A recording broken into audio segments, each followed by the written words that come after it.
Last क्लासला आपण काय बघितलं, सेक्शन 24 जर तो बघितला कंपल्सरी रजिस्ट्रेशन. त्याच्यामध्ये सबसेक्शन 1 जो आहे त्याच्यामध्ये जर एखाद्या पर्सनने इंटरस्टेट सप्लाय केला, इंटरस्टेट टॅक्सेबल सप्लाय केला, तर याच्यामध्ये काय केलं आहे, जसं आपल्याकडे सेक्शन 22(1) आहे त्याच्यामध्ये ॲग्रिगेट टर्नरचा ऑप्शन दिलेला आहे. त्या सेक्शनला हा सेक्शन आहे 24 हा ओव्हरराईड करतो. तिथे काही सांगितलं असेल की 10 लाख 20 लाख 40 लाख हे लिमिट दिलं आहे 22(1) मध्ये. अपार्ट फ्रॉम 22(1) जर का तुम्ही 1 रुपयाचा जरी इंटरस्टेट सप्लाय केला, टॅक्सेबल सप्लाय केला, तर रजिस्ट्रेशन घ्यावं लागेल. मग तुम्हाला 22(1) बेनिफिट मिळणार नाही, 22(1) ॲप्लिकेबल होणार नाही. 22(1) पुढे हा 24(1) ॲप्लिकेबल होईल. तर जेव्हा आपण याची लिगल लँग्वेज बघतो तर त्यामध्ये काय लिहिलं आहे इकडे बघा, ते लिगल लँग्वेजची सेक्शन 24 सुरुवात कशी बघा, not which standing anything content in subsection 1 of section 22. तुम्हाला सेक्शन 22 मध्ये ॲग्रिगेट टर्नओव्हरचा ऑप्शन दिला आहे.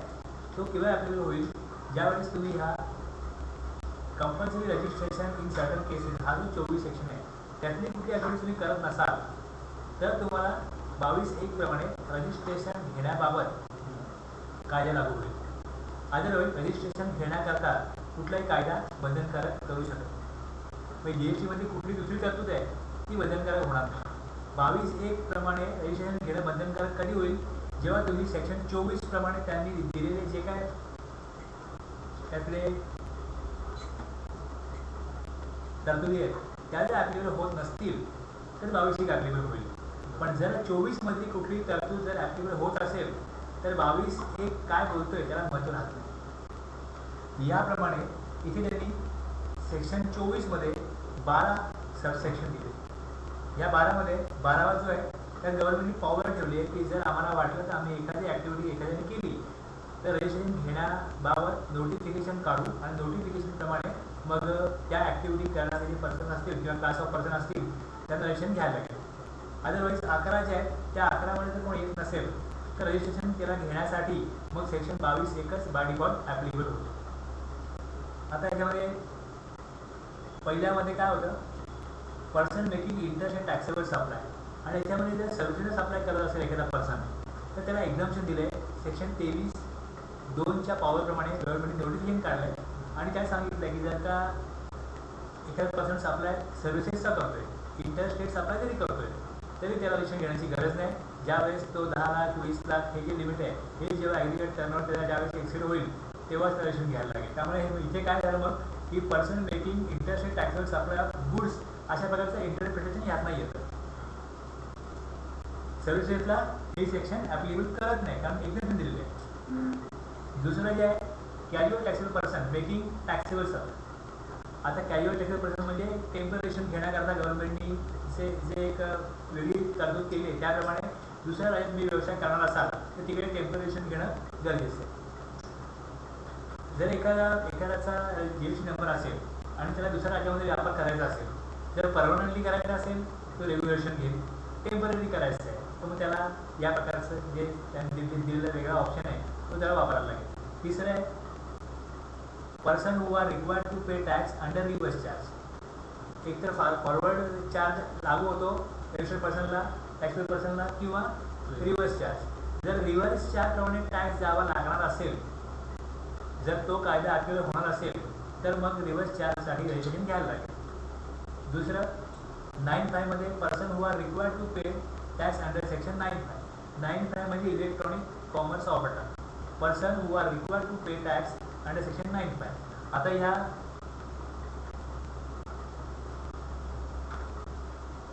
वरती आपण डिटेलमध्ये गेलो होतो.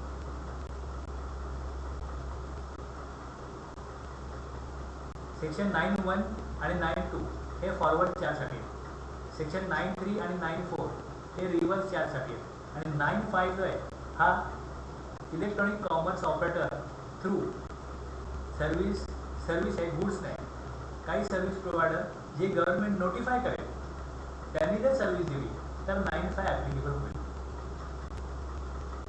इलेक्ट्रॉनिक कॉमर्स ऑपरेटर थ्रू आता 4 सर्व्हिसेस नोटिफाईड आहेत. एक म्हणजे ट्रान्सपोर्टेशन ऑफ पॅसेंजर, जी ओला किंवा उबेरनी लोक सर्व्हिस घेतात, त्याच्यामध्ये ECOनीच टॅक्स द्यायचा आहे. म्हणजे ओला किंवा उबेरनीच गव्हर्नमेंटकडे टॅक्स डिपॉझिट करायचा आहे. टॅक्सी ड्रायव्हर जो रजिस्टर असो वगैरे नसो, तो GST डिपॉझिट करणार नाही. म्हणजे जो पॅसेंजर आहे त्याच्याकडे 500 रुपये घेतले, त्या 500 रुपयामध्ये GST इन्क्लूड असतो. त्यामध्ये GST इन्क्लुडिंग ती 500 रुपये व्हॅल्यू होते. जे काय त्याचं फेअर होईल त्या फेअरमध्ये GST हा ॲप्लिकेबल असतो आणि ते GST सकाळीच ती कॉस्ट पॅसेंजरला सांगतात. तुम्ही जेव्हा डिस्टन्स काढता की इथपासून तुम्हाला इथपर्यंत जायचं आहे, किती चार्ज लागेल, 100 200 300 रिक्षा जरी असेल जी आपण ओला किंवा ह्यांनी मागवतो, त्यात जो टॅक्स जी काय अमाऊंट असते ती अमाऊंट इन्क्लुडिंग टॅक्स असते. जर का ओला किंवा उबेर कोण रिक्वेस्ट करत असेल आणि फेअर दाखवत असेल तर त्याच्यामध्ये तो जो इश्यू आहे तो टॅक्स जमा करतो. दुसरं आता झोमॅटो किंवा स्विगी आहे, त्याच्यावरती कोण ऑर्डर करतो त्याच्यामध्ये पण टॅक्स आहे, तो इन्क्लुडिंग GST आणि तो झोमॅटो किंवा स्विगीनीच जमा करायचा. ते ज्या हॉटेल थ्रू ती सर्व्हिस घेतात त्या हॉटेलकरता तो मील रेट किंवा एकदम सप्लाय असेल, तो एकदम त्यांना खरं मोठं सप्लाय एकदम सप्लाय असेल, ते आपल्या GST 1मध्ये एक्झाममध्ये दाखवतील. जर त्यांनी बाकीच्या दुसऱ्या प्लॅटफॉर्म नॉर्मल जो प्लॅटफॉर्म आहे त्यावर जर का तो त्यांनी सर्व्हिस दिली रेस्टॉरंट सर्व्हिस, तर तिकडे त्यांना 5% टॅक्स जमा करायचा. पण तेच त्यांनी स्विगी किंवा झोमॅटोला तो सप्लाय दिला, त्या थ्रू सप्लाय केला, तर त्यांच्याकरता तो एकदम सप्लाय असेल आणि ऑफकोर्स टॅक्स कोणाच्या पॉकेटमधून जातो, रिसिपियंटच्या बाहेरच्या, जो कस्टमर आहे तोच टॅक्स जमा भरतो. पण जमा करण्याची जबाबदारी जी आहे ती झोमॅटो किंवा स्विगीची या पहिल्या 2 केसमध्ये, म्हणजे ह्या 2 ज्या केसेस, ही जी केस आहे रेस्टॉरंट सर्व्हिस ही आत्ता सुरू झाली, या 18/11ला नोटिफाय झाली 2021ला आणि 1 जानेवारी 2022 पासून ती ॲप्लिकेबल झाली.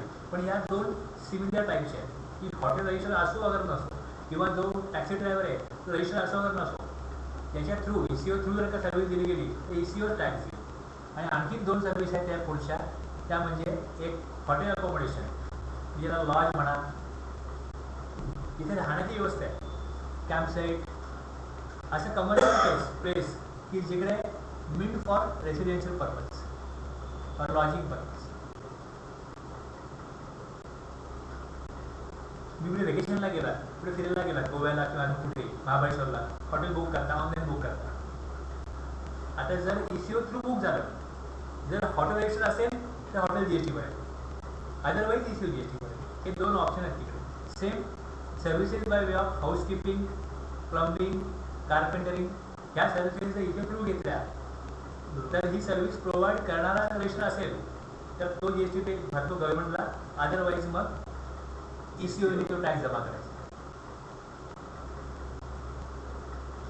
तर हे काय होतं, persons who are required to pay tax under section 9(5) हा पण ECOच आहे. पण ह्या नोटिफाय केलेल्या 4 सर्व्हिसेस आहेत, या जर का ECOने दिल्या तर आता ह्या केसमध्ये काय होईल की ह्या services persons who are required to pay tax under section 9(5) मध्ये जर टॅक्स ॲप्लिकेबल आहे, मग जर आता ट्रान्सपोर्ट सर्व्हिस देणारा, जसं आपण बघतो इकडे की ओला किंवा उबेर आहे, त्यांना रजिस्ट्रेशन कंपल्सरी घ्यावं लागेल. दुसऱ्या केसमध्ये रेस्टॉरंट सर्व्हिस आहे, ती ECO थ्रू किंवा स्विगी किंवा झोमॅटो सारखा कोण सर्व्हिस प्रोव्हायडर असेल तर त्यांना पण काय करायला लागेल, रजिस्ट्रेशन घ्यावं लागेल. बस त्यांच्याकरता हे provision.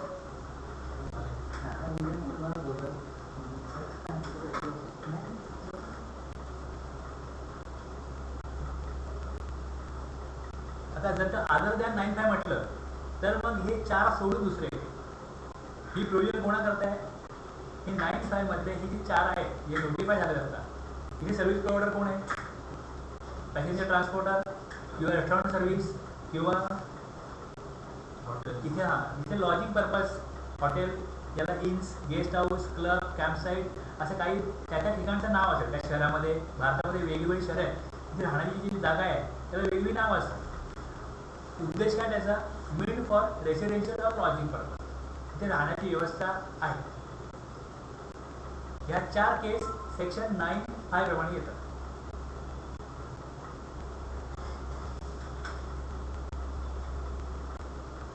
Person who are required to pay tax under section 95. दुसरं काय, non resident taxable person making taxable supply, म्हणजे देशाबाहेरचा एखादा व्यक्ती आहे जो भारतामध्ये येतो आणि काही सर्व्हिसेस वगैरे काही असे ॲडवायझर असतात त्यांना यावं लागतं, किंवा कुठल्याही प्रकारची सर्व्हिस, आर्किटेक्ट सर्व्हिस आहे, टेक्निकल सर्व्हिस आहे, कुठल्या मशिनरी आहे, एखाद्या कंपनीची एखादी फॅक्टरी आहे ज्यात त्यांना काहीतरी फॉल्ट झाला आहे, तर ते एक्सपर्ट बोलवतात. जर ते एक्सपर्ट भारताबाहेरनं आले ते चेक करायला, तर त्यांना टॅक्स कसा गव्हर्नमेंटला मिळणार त्यांच्याकडनं. सपोज ते त्यांचं कन्सल्टन्सी चार्ज करते 5 लाख, तो टेक्निकल फॉल्ट त्याचं फाइंड आउट करण्याची, मग त्याच्यावरती त्यांना non resident taxable person making taxable supply ह्या सेक्शन खाली रजिस्ट्रेशन कंपल्सरी घ्यावं लागेल. मग ते कन्सिडरेशन घेतील त्यावर त्यांना टॅक्स जमा करावा लागेल. या प्रकारे त्यांना प्रोजेक्ट केलं करून त्यांच्याकडनं टॅक्स घेण्याची गव्हर्नमेंटने व्यवस्था केली. त्याच्या पुढे TDS डिडक्टर. TDS डिडक्टरमध्ये काय असतं, TDS डिडक्ट कोण करतो, central government, state government, local authority आणि गव्हर्नमेंटने काय नोटिफाय केलेले पर्सन आहे त्यांना गव्हर्नमेंटनी या प्रोव्हिजनमुळे, या तरतुदीमुळे असं सांगितलेलं आहे की तुम्ही जर 2.5 लाखाच्या पुढची अमाऊंट जर एखाद्या सप्लायरकडून सप्लाय घेतल्यानंतर पे करत असाल, सप्लाय गुड्स असं काही सर्व्हिसेसचा असो, गव्हर्नमेंट रोड बनवते, कॉन्ट्रॅक्ट देतं, तर तुझं कॉन्ट्रॅक्टर आहे त्यांनी रजिस्ट्रेशन घेतलेलं आहे की नाही, ते रजिस्ट्रेशन घेतलेलं असलं पाहिजे. किंवा रजिस्ट्रेशन घेत नाहीत आणि गव्हर्नमेंटला कुठल्या प्रकारचा टॅक्स देत नाही, इन्कम टॅक्स मिळत नाही, GST मिळत नाही, काहीच मिळत नाही. मग अशा कॉन्ट्रॅक्टरना रजिस्ट्रेशनच्या स्कोपमध्ये आणण्यासाठी हे सबसेक्शन आहे की त्यांनी काय करायला पाहिजे, रजिस्ट्रेशन घ्यायला पाहिजे. TDS त्यांचा डिडक्ट करणं म्हणजे काय केलं, तर त्यांना जर का 5 लाख पेमेंट केलं तर त्याच्यामध्ये एक सर्टन अमाऊंट आहे, 1%, 2%, ती त्यांना तुम्ही कमी द्या आणि ती GSTच्या नंबरला त्यांच्या जमा करा. आता ते पैसे अडकणार आहेत हे जर का त्यांच्या लक्षात आलं तर त्यांना कंपल्सरी काय होतं, रजिस्ट्रेशन घ्यायला लागतं. इथे हे डिडक्टर कोण आहे, local authority, central government, state government. मग त्यांना ह्या उद्देशाकरता रजिस्ट्रेशन घ्यावं लागेल, कारण की टॅक्स चोरी कंट्रोल करण्याकरता केलेली ही करते. ती म्हणाल गव्हर्नमेंट कुठे बिझनेस करतं, आता रेल्वे आहे गव्हर्नमेंटचा बिझनेस, किंवा जी विमान सेवा आहे त्याचे काय क्लास आहेत, किंवा रेल्वेचे काय क्लास आहेत त्याच्यामध्ये टॅक्स लागतो, किंवा पोस्टामध्ये कुरिअर सर्व्हिसचा टॅक्स लागतो, पोस्टाच्या पण काही सर्व्हिस आहे त्याच्यावर पण ते टॅक्स लावतात. बाकी सोडून गव्हर्नमेंटचे बिझनेस नाही. तुम्ही हे सोडलं, पोस्ट, रेल्वे, बोट, विमान आणि काय अशा बस सेवा आहे लक्झरी जे AC वगैरे, त्या सोडल्या तर बाकी गव्हर्नमेंट असं कुठला बिझनेस नाही करते. गव्हर्नमेंट काय करेल, टॅक्स कलेक्ट करेल. As a public authority government काम करतं.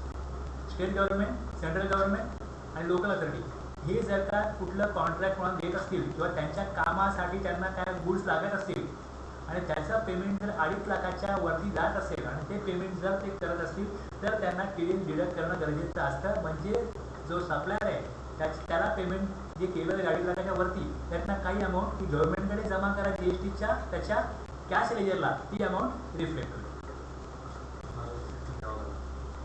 त्याला रजिस्ट्रेशन घ्यायला लागेल. कोणाला, पहिली गोष्ट गव्हर्नमेंटला घ्यायला लागेल आणि गव्हर्नमेंट घेतल्यामुळे काय, टॅक्स डिडक्ट केल्यामुळे म्हणजे टॅक्स चोरी कमी होईल. प्रॉपरली टॅक्स कलेक्शन होण्याकरता केलेली तरतूद आहे. कन्साइनमेंट एजंट, जर एजंट थ्रू कोण सप्लाय करत असेल तर जो एजंट आहे त्याला रजिस्ट्रेशन घ्यायला लागेल. अजून एक कन्सेप्ट होता input service distributor. Input service distributor आता बघा ॲडव्हर्टाइजमेंट केली जाते, नंतर एखाद्या TVवरती एखाद्या चॅनलची ॲडव्हर्टाइजमेंट आहे, ती ॲडव्हर्टाईज महाराष्ट्रात पण दिसते, गुजरातमध्ये पण दिसते, हरियाणामध्ये पण दिसते, 4-5 स्टेटमध्ये दिसते. आणि एखादी अशी कंपनी आहे जे ज्यांचं जे गुड्स आहेत ते सगळीकडे विकले जातात, त्यांना अशा प्रकारे ॲडव्हर्टाईज परवडतं. आता ज्या ॲडव्हर्टाईज त्यांनी पूर्ण भारतामध्ये त्यांचा माल जावा आणि त्याचा खप वाढावा, लोकांना अवेअरनेस व्हावा म्हणून ते ॲडव्हर्टाईज देतात. आणि त्यांचं रजिस्ट्रेशन महाराष्ट्रामध्ये पण आहे, गुजरातमध्ये पण आहे, ऑल ओव्हर इंडियामध्ये. अशा ज्या मल्टी स्टेट कंपनीज आहेत त्यांनी जी ॲडव्हर्टाईज दिली आहे त्या ॲडव्हर्टाईजला पेमेंट तर कुठं करणार. त्याची मेन जी हेड ऑफिस असेल, मेन ब्रँच जर मुंबईत आहे तर ते महाराष्ट्रामध्ये काय करतील, त्यांना ते कोटेशन मागवतील की आम्हाला ॲडव्हर्टाईज द्यायची आहे, अख्ख्या देशामध्ये दिसेल, जे चार्जेस आहेत ते पे करतील, त्यावर GST लावला जाईल त्या TV चॅनलकडनं. आता तो जो इनपुट टॅक्स रेट आहे तो कोणाचा आहे, महाराष्ट्राचा आहे. का सगळ्या स्टेट्स आहे? ज्या स्टेटमध्ये असेल ह्या स्टेटमध्ये त्यांनी ॲडव्हर्टाईजसाठी पेमेंट केलं, पण ॲक्च्युली उद्देश काय आहे की ऑल ओव्हर कंट्रीमध्ये ती जाहिरात पोचवली आणि ते प्रॉडक्ट विकलं जातं. आता जर का असं शक्य असतं की चला ह्या स्टेट करता एक 5 लाख आहे, त्या स्टेट करता 5 लाख आहे, त्या 5-5 लाखाचं क्रेडिट त्याला मिळालं असतं ना, प्रत्येक स्टेटला ते क्रेडिट मिळालं असतं. आणि जे मुख्य स्टेट आहे त्यांच्याकडे काय होतं की सगळ्या स्टेटचा मिळून समजा ती 1.5 करोड 2 करोडची जाहिरात आहे, त्याच्यावरती 36 लाख समजा जाहिरातीचा खर्च ITC जो टॅक्स तो आला इनपुट टॅक्स क्रेडिट तो त्यांना घ्यावा लागतो. आणि जर का अशा प्रकारचे वेगवेगळ्या सर्व्हिसेस आहेत तर एका हेड ऑफिसमध्ये खूप जास्त प्रमाणात इनपुट टॅक्स क्रेडिट जमा होतो आणि त्यांना टॅक्स केवळ भरायलाच येत नाही. ॲक्च्युली कंपनी एकच आहे पूर्ण भारतामध्ये, पण स्टेट रजिस्ट्रेशन असल्यामुळे GST मध्ये काय होतं त्या वेगवेगळ्या रजिस्ट्रेशन त्या पॅन नंबरवरती स्टेट वाईज ॲक्टिव्हिटी करायला लागतात. पण जेव्हा असं कॉमन क्रेडिट असतं की जे क्रेडिट त्यांचं नाही आहे सगळ्यांचं आहे, त्यावेळेस ते डिस्ट्रीब्यूट करण्याकरता हेड ऑफिस जो आहे तो एक सेपरेट रजिस्ट्रेशन घेतो आणि त्याला म्हणतात इनपुट सर्व्हिस डिस्ट्रीब्युटर ISD. आणि या प्रोव्हिजन थ्रू त्याचं रजिस्ट्रेशन वेगळं घेतलं. जर तसं जर टॅक्स तुम्हाला वाटायला पाहिजे असेल तर कंपल्सरी ISD म्हणून रजिस्ट्रेशन घेणं गरजेचं आहे. त्याच्या पुढे तुम्ही तुमच्या यूट्यूबला गेलात आणि तिकडे तुम्ही असं बघितलं की ISD म्हणजे काय तुम्हाला अधिक माहिती मिळेल, ECO म्हणजे काय तुम्हाला अधिक माहिती मिळेल. आता जो पर्सन आहे एखादा पर्सन आहे तो कसा गुड्स विकतो, एक नॉर्मल विकतो, त्याचा एक शॉप आहे तिकडे पल्वी घेईल आणि विकेल. दुसरं तो ऑनलाईन विकायला ठेवतो फ्लिपकार्टला ॲमेझॉनला. जर त्यांनी अशा प्रकारे goods electronic commerce operator through जर सेल करत असेल सप्लाय करत असेल तर त्याला रजिस्ट्रेशन घेणं गरजेचं आहे. मी नवीन बिझनेस सुरू केला आणि मी ECOला रजिस्टर केलं की तुम्ही तुमच्या थ्रू माझं जे मटेरियल आहे हे तिकडे तुम्ही डिस्प्ले करा आणि मग त्याला लिंक करून जो ऑर्डर देईल ती ऑर्डर माझ्यापर्यंत आली पाहिजे. अशा प्रकारे मी सर्व्हिस घेत असेल तर मला 22(1) ॲप्लिकेबल होत नाही की मी केव्हा 10 लाख 20 लाख एक्सेप्ट करीन मग मला रजिस्ट्रेशन घ्यायला लागले नाही. तुम्ही जर ECO थ्रू गुड्स सप्लाय करत असाल तर रजिस्ट्रेशन घ्यावं लागेल. मग सर्व्हिस सेंटर नाही आहे का, सर्व्हिस सेंटर त्यांनी एक्झम्पशन दिलं. सर्व्हिस प्रोव्हायडर असेल त्याची त्या स्टेटप्रमाणे 10 लाख 20 लाख ज्यावेळी एक्सेप्ट करतील तेव्हाच त्याला रजिस्ट्रेशन घ्यायला लागेल. आता जो ॲमेझॉन किंवा स्नॅपडील किंवा फ्लिपकार्ट आहे ते ECO आहे. असा कोणी प्लॅटफॉर्म बनवला त्याला रजिस्ट्रेशन घेणं कंपल्सरी. Electronic commerce operator. आता हा इलेक्ट्रॉनिक कॉमर्स ऑपरेटर कोण आहे, हा अदर दॅन 9(5) आहे. या 4 सर्व्हिसेस सोड बाकीच्या सर्व्हिसेसला आहे ना इकडे पर्सन सप्लाईंग गुड्स विकले तरच रजिस्ट्रेशन घ्यायला लागतं, सर्व्हिसेसला एक्झम्पशन आहे. पण जो ECO आहे हा जो ECO आहे आता ते वरती आपण ओला किंवा उबेर बघितले ते 9(5) मध्ये. बाकी सगळे जे आहेत त्यांना रजिस्ट्रेशन घेण्याकरता हा सेक्शन ECOचं रजिस्ट्रेशन घ्यावं लागेल. दुसरं ऑनलाईन इन्फॉर्मेशन आहे डेटाबेस ॲक्सेस और रिट्रीवल सर्व्हिसेस. आता आपण वेब सिरीज वगैरे बघतो, गेम्स खेळतो, म्युझिक किंवा अशा प्रकारच्या काही कुठल्या वेबसाईट्स आहेत त्या वेबसाईट जर भारताबाहेर असतील आणि भारतामधला जो पर्सन आहे विद्यार्थी आहे किंवा अजून कुठलाही व्यक्ती आहे जो अनरजिस्टर्ड आहे तर कुठली अशी इन्फॉर्मेशन एंटरटेनमेंट किंवा त्याच्या स्टडी करता कुठल्या प्रकारची इन्फॉर्मेशन जर का तो यूज करतो तर त्याच्यासाठी तो जो online information and database access retrieval service provider आहे त्याला रजिस्ट्रेशन घ्यावं लागेल. कारण तो सर्व्हिस कोणाला देते, अनरजिस्टर्ड पर्सन. बघ गव्हर्नमेंटला टॅक्स जर नेटफ्लिक्स आहे तर टॅक्स मिळायला पाहिजे असेल तर नेटफ्लिक्सने काय करायला पाहिजे, रजिस्ट्रेशन घ्यायला पाहिजे. तर या ज्या 11 सबसेक्शन आहेत ह्या तरतुदी त्या ठिकाणी केल्या की कंपल्सरी रजिस्ट्रेशन घेणं गरजेचं. आणि 12 मध्ये त्यांनी एक पॉवर ठेवली आहे की आणखीन काही पर्सन्सना किंवा क्लास ऑफ पर्सन्सना ते नोटिफिकेशनद्वारे रजिस्ट्रेशन घेण्याकरता या सेक्शन 24च्या स्कोपमध्ये आणू शकतात. आत्तापर्यंत आपण काय बघितलं ते खाली पुढे इकडे परत समराईज केले की सेक्शन 22, 23, 24 बघितले.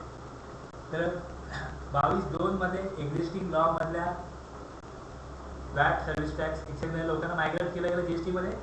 जर ट्रान्सफर केला बिझनेस रजिस्ट्रेशन घ्यायला लागतं 22(3) मध्ये. जर अमलगमेंटेड डिमर्जर कंपल्सरी झालं तर 22(4) रजिस्ट्रेशन घ्यायला लागतं. आणि 22(1) मध्ये आपण बघितलं की ॲग्रिगेट टर्नओव्हर एक्सीड झाला तर नागालँड, मणिपूर, मिझोराम, त्रिपुरा इथे 10 लाख 20 लाख, हे 10 लाख इकडे 20 लाख आहे. आणि आता नोटिफिकेशन काढून गव्हर्नमेंटनी 40 लाखाचं जे काय गुड्ससाठी सेक्शन 23(2)च्या पॉवरप्रमाणे नोटिफिकेशन काढून एक लिमिट एक्सटेंड केलं. ते ॲप्लिकेबल आहे हे 10 स्टेट सोडून बाकीच्या स्टेटला. पण त्यामध्ये कोणाला ॲप्लिकेबल नाही आहे, कुठल्या एक्सक्लुसिव्ह गुड्स सप्लाय करतात त्यांनाच हे 40 लाख ॲप्लिकेबल होतं. पण त्याच्यामध्ये आईस्क्रीम, पान मसाला, टोबॅको आणि त्यांनी पुढे जाऊन ब्रिक्स विटा असतात ना, वेगवेगळ्या प्रकारच्या विटा आहेत, त्याचे HSN दिले.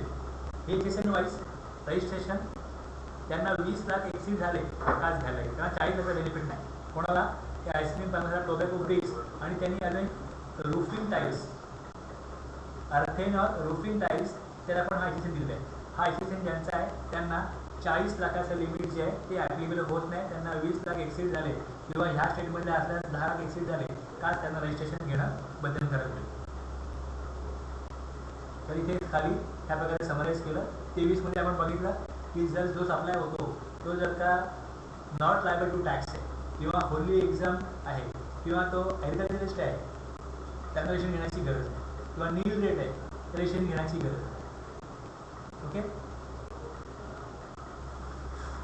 ॲग्रिगेट टर्नओव्हर काय ते आपण दिलं. आता हे अशा प्रकारे 22-23 सेक्शन 24 झाले तर एवढं कळतं की रजिस्ट्रेशन कोणाला घ्यायला लागणार आहे आणि कोणाला घेण्यापासून गव्हर्नमेंटनी सूट दिलेली आहे. आता जर रजिस्ट्रेशन घेणंची जी सेक्शन आहे ते 22 आणि 24 आहे, त्याप्रमाणे जर रजिस्ट्रेशन घ्यावं लागत असेल तर त्याची जी प्रोसिजर आहे ती आता सेक्शन 25 मध्ये. सेक्शन 25 मध्ये तुम्हाला त्यांनी दिलेली आहे प्रोसिजर फॉर रजिस्ट्रेशन. सेक्शन 26 जो आहे तो आहे डीम्ड रजिस्ट्रेशन. डीमचा अर्थ मानलं जाईल. आणि स्पेशल प्रोव्हिजन आहेत एक CTP साठी आणि NRTP साठी सेक्शन 27. असे 25, 26, 27. जसं आपण 22, 23, 24चा एक वेगळा पर्पज होता तसा या 25, 26, 27चा एक वेगळा पर्पज आहे. आपण मग या सेगमेंटमध्ये आता 25, 26, 27 बघणार आहोत. तर जर तुम्ही त्याचं लिगल टेक्स्ट बघितलं तर 25 मध्ये मग दिसेल की इकडे सबसेक्शन आहे, दुसरा 2 प्रोव्हिजन आहे आणि पुढे एक्सप्लेनेशन आहे.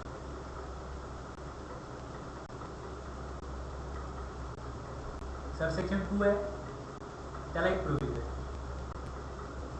मग 3, 4, 5, 6 ला प्रोव्हिजन. 6A अमेंड करून आणला. 6 जो आहे त्यामध्ये पॅन कार्ड कंपल्सरी हे सांगितलं होतं. आणि मग 6A मध्ये आधार व्हेरिफिकेशन, आधार ऑथेंटिकेशन करायला पाहिजे हे गव्हर्नमेंटला गरजेचं वाटलं म्हणून तो त्यांनी अमेंड केलं. त्यामध्ये काय झालं, बऱ्याच लोकांनी काय केलं, पॅन कार्ड त्यांचा जो कोण नोकर असेल, असा एखादा बिल्डर आहे किंवा एक व्यापारी त्याकडे कामगार कामाला येतात, त्याचं पॅन कार्ड यांनी काढून घेतलं, त्याच्या पॅन कार्ड रजिस्ट्रेशन घेतलं. ईमेल आणि मोबाईल काय, ईमेल कार्डाला काही प्रॉब्लेम नाही, मोबाईल असतो कोणाकडे, छोटा मोठा मोबाईल असतो, त्याच्यावरती OTP मागवला, रजिस्ट्रेशन केलं आणि गैरव्यवहार केले. असा व्यक्ती आहे जो अगदी लो प्रोफाईल आहे, त्याच्याकडे ना घर आहे, ना प्रॉपर्टी आहे, ना काहीच आहे. अशा व्यक्तीला गव्हर्नमेंट काय करणार. आता एक लिंक आहे GST पोर्टलला की तुमचा पॅन नंबर तुम्ही चेक करा की हा कोणी GST नंबरला वापरला तर नाही. कोणाचेही पॅन नंबर वापरले रजिस्ट्रेशन घेतलं, कुठल्याही प्रकारचं व्हेरिफिकेशन फिजिकली जाऊन झालं नाही. आता गव्हर्नमेंटचा ऑप्शन केला आहे, एक तर तुमचं आधार थ्रू व्हेरिफिकेशन होईल किंवा मग फिजिकली व्हेरिफिकेशन होईल. रजिस्ट्रेशन तेव्हाच मिळेल. म्हणजे तिकडे एक्झिस्टिंग तो पर्सन एक्झिस्ट करतो की नाही, त्याचा बिझनेस एक्झिस्ट करतो की नाही. वॅटमध्ये तर फिजिकल रजिस्ट्रेशन व्हायचंच, फिजिकली व्हेरिफिकेशन व्हायचंच वॅटमध्ये की त्या माणसाला पाठवायला की त्याचा धंदा बघून या कुठे आहे, ज्यांनी रजिस्ट्रेशन घेतलेलं आहे तो नक्की कुठे बिझनेस करतो की नाही बघा त्या ॲड्रेसवरती. त्यांना अशी गरज वाटत होती. पण आता कसं इकडे रजिस्ट्रेशन वाटायच्या होत्या गव्हर्नमेंटला की यासाठी लोकांचं रजिस्ट्रेशन घ्या. यात त्यांनी काही गोष्टी नजराआड केल्या आणि त्यातनं काही चोरांना चोरी करायला गैरव्यवहार करायला स्कोप मिळाला. आता लक्षात आल्यामुळे आता गव्हर्नमेंटनी परत ह्या गोष्टी स्ट्रिक्टली केल्या, म्हणून त्यांनी आधार व्हेरिफिकेशनचा इथे सेक्शन इन्सर्ट केला अमेंडमेंट करून, आणि अदरवाईज फिजिकल व्हेरिफिकेशन होईल अशा प्रकारच्या तरतुदी केलेल्या. त्यामुळे ह्या 6A, 6B, 6C, 6D हे त्यामध्ये अमेंड होऊन आलेले सबसेक्शन 7, 8, 9, 10, 11, 12 म्हणजे असे याच्यात पण जवळ तुम्ही बघा तर 12-13 सबसेक्शन आहे. 6A झालं 13 म्हणजे 12 होते, आता 6A धरून 13 सबसेक्शन आहे या प्रोसिजरमध्ये. त्याचा जसे प्रोसिजर येते ती प्रोसिजर जेव्हा करायची असते त्याला काय रूल जे आहेत ते रूल बनवायला लागतात. आता प्रोसिजर याशी करायची, रेशन तुम्ही घ्या, रेशन तुम्हाला कॉमन पोर्टलला घ्यायचं आहे, मग त्याच्यामध्ये डॉक्युमेंट कुठले पाहिजे, काय पाहिजे हे सेक्शनमध्ये नसतं. याचे रूल बनवले जाते. रूल बनवले जरी म्हटलं मग रूल बनवण्याचा अधिकार, ते बदलण्याचा अधिकार हा गव्हर्नमेंटला मिळतो. पार्लमेंटमध्ये काय होतं, सेक्शन जे ऍक्ट आहे तो पास होतो, पण रूल काय असावे हे गव्हर्नमेंटवरती असतं, हे पार्लमेंटमध्ये पास होतं. पण रूल बनवण्याची पॉवर जी आहे ही त्या सेक्शनमध्ये असली पाहिजे. अशाप्रमाणे 25(1) रूल लागू होतात. 8, 9, 10, 10A आपण एक टेबल बनवले. हे सगळं तुम्ही समजून घेतलं एकदा तर नंतर तुम्हाला हे रेफर करायला इझी पडावं म्हणून हे टेबल दिले की सेक्शन कुठला आहे, त्याचा रूल कुठला आहे, तो कशा करताय, आणखीन काय रूल आहेत ही लिस्ट देते. आता आपण 1 by 1 बघणार आहोत. पहिले सेक्शन 25 मधला सबसेक्शन 1. आता रजिस्ट्रेशन कुठे केव्हा घ्यायला लागेल हे जे आहे हे तुम्हाला सांगतो. आता त्यामध्ये आपण वरती मी मला सांगितलं लिगल टेक्स्ट बघितलं आपण. त्या लिगल टेक्स्टमध्ये काय होतं, पहिले एक 3 लाईन होत्या, त्याच्या पुढे 2 प्रोव्हिजन होते आणि एक्सप्लेनेशन.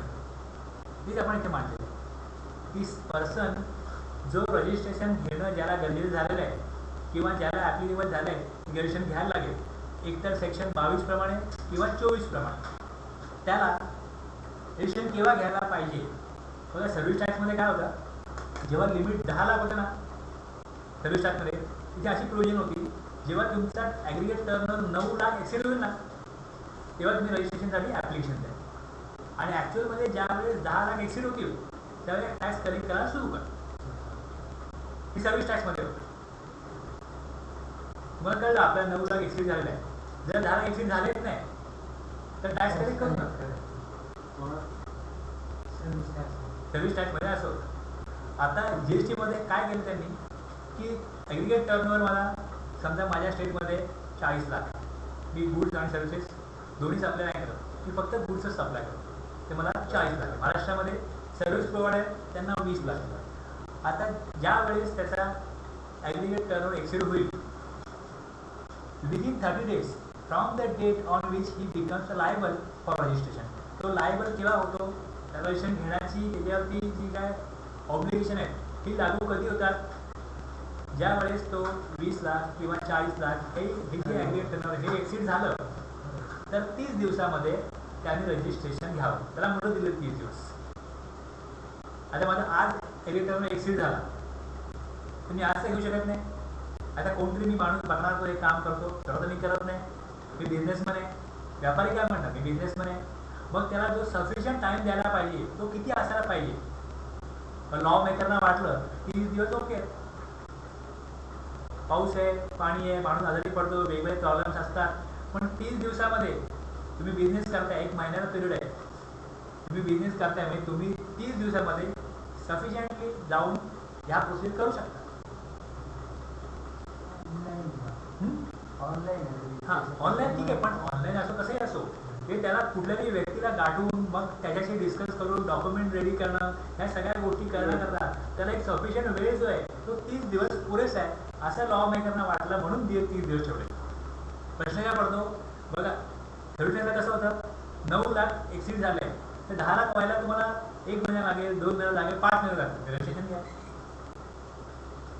त्यांनी गव्हर्नमेंटनी सेफर साईड असं ठरवलं होतं की जेव्हा तुमचे 9 लाख एक्सीड करतील ना तुम्ही रजिस्ट्रेशन घ्या, आणि 10 लाख ज्यावेळेस तुमचे एक्सीड होतील त्यावेळेस तुम्ही 10 लाखाच्या वरची अमाऊंट आहे. सपोज मी 9,80,000 मला सप्लाय झाला, सर्व्हिस टॅक्सच्या लॉ प्रमाणे सर्व्हिस दिली गेली, तर समजा मी पुढची सर्व्हिस 40 लाखही दिली एखाद्या पर्सनला, तर जे पहिले 20 लाख आहेत ते म्हणजे 10 लाख पर्यंत अमाऊंट पोहोचते. म्हणजे त्या पहिल्या 20,000वरती मी टॅक्स घेणार नाही. जी 10 लाखाच्या वरची अमाऊंट आहे त्याच्यावर टॅक्स घेईल. मग तेव्हा लोक 20,000 टॅक्स घ्यायचेच नाही, पुढचे 20,000 टॅक्स घ्यायचे, कारण तरतूद तशी होती. गव्हर्नमेंटला 10 लाखाच्या वरच्या अमाऊंटवरती टॅक्स मिळत होता. आता जीएसटी मध्ये करावं नाही, ते बरोबर नाही, ते नको. हे अर्धवट अमाऊंट टॅक्स घेणार, अर्धवटी घेणार नाही, हा असा जो काही प्रॉब्लेम होतो नाही पाहिजे. आपण त्याला सफिशियंट टाइम देऊ. तो सफिशियंट टाइम लॉ मेकरना वाढला 30 दिवस आहे. 30 दिवस वेळ दिली. 30 दिवसामध्ये ऍप्लिकेशन द्या रजिस्ट्रेशनसाठी. तो लायबल झाला ना, मग तो काय करणार? तो अप्लाय करेल रजिस्ट्रेशनसाठी. अप्लाय कुठे करेल? In every such state union territory in which he is so liable. आता ह्याचा अर्थ असा आहे, समजा तुमचं महाराष्ट्रामध्ये एक बिझनेस प्लेस आहे, दुसरं बिझनेस प्लेस गोव्यामध्ये आणि महाराष्ट्रामध्ये तुम्ही ज्यावेळेस बिझनेस करता त्यावेळेस गोवा आणि महाराष्ट्र दोन्हीकडे ॲग्रिगेट टर्नओव्हरचं लिमिट जे आहे 40 लाख. तुमचा महाराष्ट्राचा बिझनेस 30 लाख आहे, गोव्यात तुमचा बिझनेस 10 लाख आहे, 40 लाख झाले. ज्या दिवशी तुमचा गोवा आणि महाराष्ट्र दोन्ही मिळून 40 लाखाच्या पुढे टर्नओव्हर झाला, तर तुम्ही महाराष्ट्र आणि गोवा दोन्हीकडे रजिस्ट्रेशन घेणं तुमच्याकरता त्या लायबल ही जी शब्द आहे बिकम्स लायबल, तुम्ही दोन्हीकडे लायबल होता. तर दोन्ही स्टेटमध्ये जिकडे तुम्ही टॅक्सेबल्स अप्लाय करता तिकडे रजिस्ट्रेशन घ्यायला लागेल त्या पर्सन. जो पर्सन टॅक्सेबल्स अप्लाय करतो एका स्टेटमध्ये किंवा एकाहून जास्त स्टेटमध्ये, त्याला दोन्ही स्टेटमध्ये रजिस्ट्रेशन घ्यावं लागेल. ओके. आता तोच जर व्यक्ती जो आहे तो कॅज्युअल टॅक्सेबल पर्सन असेल किंवा नॉन टॅक्सेबल पर्सन असेल, तर त्याच्याकरता हे 30 दिवसाचं असं काही लिमिट आहे ते त्याला ॲप्लिकेबल नाही. त्याला काय सांगितलं गेलं आहे की तुम्ही 5 दिवस अगोदर, जेव्हा तुम्ही कमेन्समेंट ऑफ बिझनेस, तुम्ही जेव्हा ती ॲक्टिव्हिटी करणार असाल, समजा इकडे जत्रा आहे, तिकडे एखाद्याला गुड्स विकायला नाही, काहीतरी असा इव्हेंट आहे तिकडे ते गुड्स विकायचे, वेगळ्या राज्यामध्ये जाऊन, दिवाळी आहे, सीझन आहे, पावसाळा आहे, छत्र्या विकायच्या आहे, त्या सीझनला जाऊन 2 महिन्याकरता. छत्रीची फॅक्टरी जी गुजरातला आहे आणि तो वेगवेगळ्या स्टेटमध्ये जाऊन छत्र्या विकतो, त्यात 2 महिन्याकरता. तो बोलतो रजिस्ट्रेशन मी घेऊ आणि वर्षभर रिटर्न खाली करत बसू. ठीक आहे, मग सिटी म्हणून जा, छत्रा घेऊन जा आणि तिथे विका. तर त्या केसमध्ये त्याला 5 दिवस अगोदर तो बिझनेस सुरू करण्यापूर्वी रजिस्ट्रेशन घ्यावं लागेल. एक नॉर्मल, एक परमनंट रजिस्ट्रेशन आहे, दुसरं आहे टेम्पररी रजिस्ट्रेशन आहे. परमनंटसाठी 30 दिवस एक्सिड होण्या अगोदर रजिस्ट्रेशन घ्यायला पाहिजे. Within 30 days aggregate turnover exceed झाला तर 30 दिवसामध्ये ही बिकम्स लायबल रजिस्ट्रेशन घ्यायला पाहिजे. आणि टेम्पररी पर्पज 5 दिवस अगोदर रजिस्ट्रेशन घ्यायला लागेल. आणि ह्याच्या बाकीच्या ज्या याचा जो सेक्शन 27 आहे त्यात तुम्हाला त्याला मग ॲडव्हान्समध्ये टॅक्स भरायला लागेल वगैरे सगळी माहिती तिकडे, त्याचा रूल कुठला आहे काय सगळं तिकडे. NRDP थोडं डॉक्युमेंट्स वगैरे पण वेगळे असतात. हे सगळं जे दिलेलं आहे ते आपल्याला वेगळं बघायचं आहे. फक्त आता एवढं इथे कळतं की 30 दिवसाचं जे आहे लिमिट ते CTP नाही किंवा NRDP नाही. Persons having unit in states. आता महाराष्ट्रामध्ये मुंबईमध्ये एक एरिया आहे, तिथे अंधेरीमध्ये स्पेशल इकॉनॉमिक झोन आहे. आता एका व्यक्तीचं एक बिझनेस आहे, तो सेलमध्ये पण आहे आणि तोच मुंबईमध्ये पण आहे. तर त्या व्यक्तीला सेलमध्ये म्हणजे स्पेशल इकॉनॉमिक झोनमध्ये तो बिझनेस करतो, तिकडे काही गुड्स बनतात तो एक्सपोर्ट करतो. आणि जे त्याचा दुसरा बिझनेस आहे तो लोकली माल विकतो, म्हणजे महाराष्ट्रामध्ये विकत असेल किंवा महाराष्ट्राबाहेर विकत असेल. ओके. तर या 2 बिझनेससाठी त्याला 2 रजिस्ट्रेशन वेगळी घ्यायला लागते. जर महाराष्ट्रामध्ये 4 दुकानं आहेत त्याला एकच रजिस्ट्रेशन चालेल. पण स्टेजमध्ये एखादं दुकान गेलं, स्टेजमध्ये एखादं युनिट गेलं तर त्या स्टेजसाठी shall have to apply for separate registration as a distinct from his place of business located outside the state in the same state. State same आहे, राज्य म्हणून ते भारतामध्येच येतं, पण स्टेट्स करता वेगळे कायदे असतात, स्पेशल गव्हर्नमेंट झोन करता वेगळे कायदे असतात. त्याचप्रमाणे GST साठी पण सेजमध्ये त्याला रजिस्ट्रेशन वेगळं घ्यायला लागेल.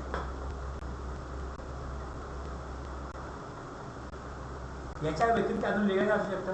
एखादा व्यक्ती पाण्यामध्ये सप्लाय करतो. Every person who makes a supply from the territorial water of India. म्हणजे काय बोटी येतात, त्या बोटीतनं माल उतरवणं, भरणं अशी सर्व्हिस आहे, किंवा बोटी रिपेअर करणं. Okay, territory water territorial water of India, territorial water of India जे काय पाणी आहे त्या पाण्यामध्ये सर्व्हिस दिली जाते. हां, मग ते बोलतो बोटी आहेत, किंवा समजा तिकडे त्या पाण्यामध्ये असा कुठला तेल काढण्याचा प्लांट आहे, पवनचक्की आहे, अशा काही गोष्टी आहेत की ज्या पाण्यामध्ये होतात. आणि ते पाणी कोणाचं आहे, कुठल्या राज्याचं? जे भूभाग असतो, बाउंड्री बघा की हे हा महाराष्ट्र आहे, हा गोवा आहे, मध्ये पाणी आहे, समुद्र आहे, की तुम्ही कसे तिथे बाउंड्री राखाल की इकडे महाराष्ट्र संपलं, इथे समुद्र आहे, इथे गोवा चालू, तुम्ही कसं ठरवलं ते? असं ते काय बाउंड्री नसते ना. मग रेशन कुठे घेणार त्यांनी रेशन कुठे घ्यावं? त्यांनी सप्लाय केला. बघा कसं होतं, एक सप्लायर आहे, तुमची बोट बंद पडली आणि तुम्ही त्याला बोललं, तर त्यांची पण एक बोट असते, ते बोट दूध करतच असतात धरून पाण्यामध्येच. तसे मच्छीमार असतात, ते त्यांची बोट दूध करतात आणि मच्छी पकडतात. तसे हे जे लोक सर्व्हिस प्रोव्हाइड करतात त्यांना ऑब्व्हियसली त्यांची बोट घ्यावी लागेल. जर का मी गुडचा सप्लायर आहे, तुम्ही माझा टेम्पो घेतो आणि तो टेम्पो वगैरे करतो ना, किंवा भाड्याचा टेम्पो घेतो तो फिरतो, त्यांना तर स्वतःची बोट घ्यायला लागेल किंवा भाड्यात एक बोट घ्यायला लागेल आणि तिथे सर्व्हिस देत राहते. आणि त्यांनी सर्व्हिस दिली तर टॅक्स कुठला लावायचा? महाराष्ट्राचा लावायचा आहे, गोव्याचा लावायचा? रेशन कुठे घ्यायचं? महाराष्ट्रामध्ये घ्यायचं की गोव्यामध्ये घ्यायचं? त्यांना काहीतरी गाईडलाईन द्यायला लागेल ना.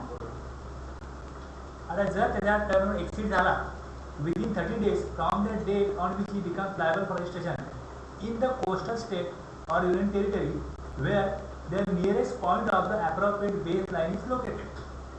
तो जिकडे सर्व्हिस देतो, ज्या एरिया सर्व्हिस देतो, तो एरिया जर गोव्यापासून जवळ असेल तर रेशन गोव्यामध्ये घेईल, आणि जर महाराष्ट्राच्या जवळ असेल तो महाराष्ट्रामध्ये घेईल.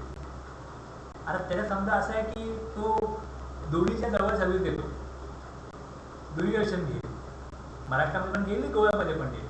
आता जशी ही गाईडलाईन दिली गेली त्यांना रेशन घेण्याकरता, ज्यावेळी तो टॅक्स लावेल, सर्व्हिस कुठे दिली? गोव्याजवळ दिली, मग तो गोव्याचा नंबर वापरेल, CGST SGST. जर महाराष्ट्राच्या जवळ दिली पाण्यामध्ये, समुद्रामध्ये, पण रजिस्ट्रेशन त्याला कुठे घ्यायला पाहिजे, त्याप्रमाणे टॅक्स कुठला लावला पाहिजे, हे या एक्सप्लेनेशन टू सेक्शन 25(1) मध्ये दिलेलं आहे की जो जवळ जिकडे भूभाग आहे ज्या राज्याचा, तुम्ही तिथे रजिस्ट्रेशन घ्या,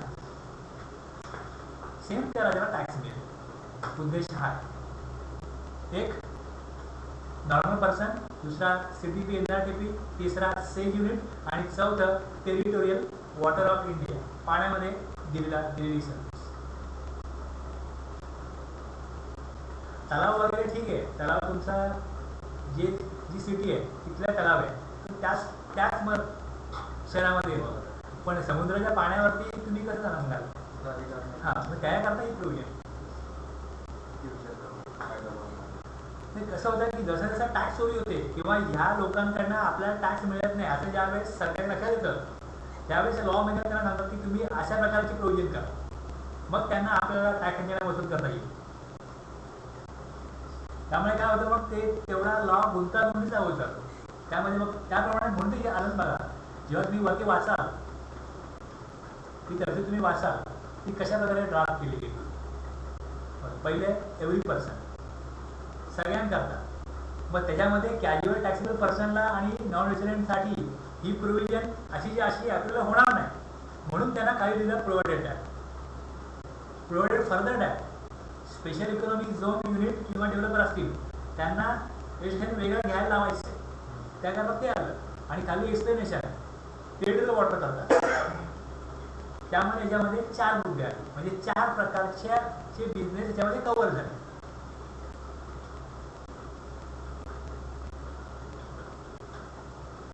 हे एक्झाम्पल आहे. Arrow India Limited is engaged in taxable supply of services in Goa. The aggregate turnover of Arrow Ingredient Limited exceeded rupees 20 lakh on 11 October. आता 11 ऑक्टोबरला जर त्यांचा सर्व्हिस प्रोव्हायडर आहे म्हणजे लिमिट गोवा आहे 20 लाख आहे, तर ह्या केसमध्ये 11 ऑक्टोबरपासून 30 दिवस पुढचे he should apply for registration within 30 days from 11 October. जर सिटी पे असेल, silent crackers company of Surat Gujarat comes to Mumbai for supply of crackers in Diwali. He has no fixed place of business in Mumbai. His turnover is only rupees 2 lakhs. त्यांनी 2 लाखाचे फटाके विकले. त्या कारणाने मुंबईमध्ये यायचं बिझनेस करायचा आहे. Still he has to obtain registration in Maharashtra as casual taxable person irrespective of his turnover at least 5 days prior to the commencement of business. Mr. Bush resident in US. आता हा NRTP हा non resident taxable person आहे. Occasionally comes to India and gives advice on technical matters to Reliance Industries Limited as furtherance of his business and profession. Mr. Bush is liable for registration as a non-resident taxable person irrespective of his turnover at least 5 days prior to the commencement of business. त्याला registration घ्यावं लागेल as a NRTP. आता rule 8, rule 9, rule 10 आणि 10A. ज्यावेळेस application द्यायचं आहे तर application for registration हे रूल 8, हे रूल 8.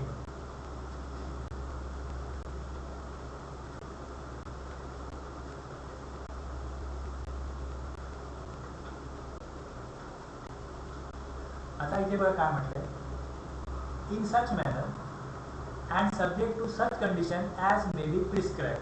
प्रिस्क्राईब म्हणजे रूल प्रमाणे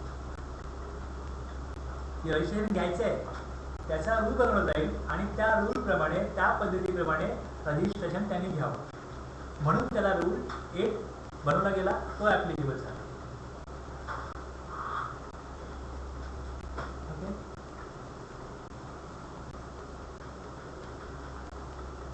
आता रूल 8 तुम्ही काढला, त्यामध्ये सब रूल 8.1 आहे, सब रूल 8.2 आहे, 8.3 आहे, 8.4 आहे, 8.4 आहे, 8.5 आहे आणि 8.6. ओके. आता जो व्यक्ती ज्यामध्ये काम करतो ना त्याला इतक्या डिटेलमध्ये बघायला लागतं, बारकाईने बघायला लागतं की त्यांनी कुठे काय सांगितलं, त्याचा काय अर्थ होतो.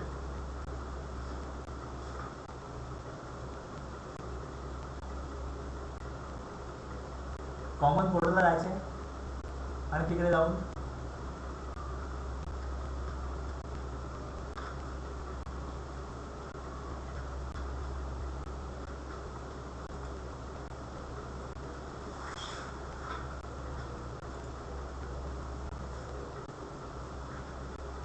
हे तुम्ही ट्राय करू शकता. यात तुम्हाला काय करायचं आहे, टॅक्स पेअर घ्यायचं आहे,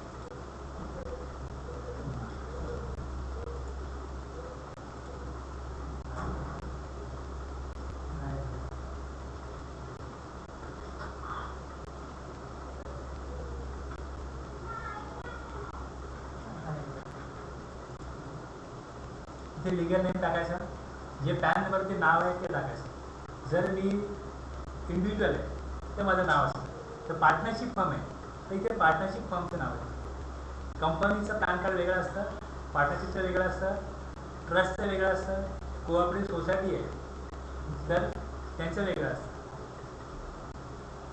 मग त्याच्यावर जे नाव आहे legal name of business as mention in pan ते टाकायचं.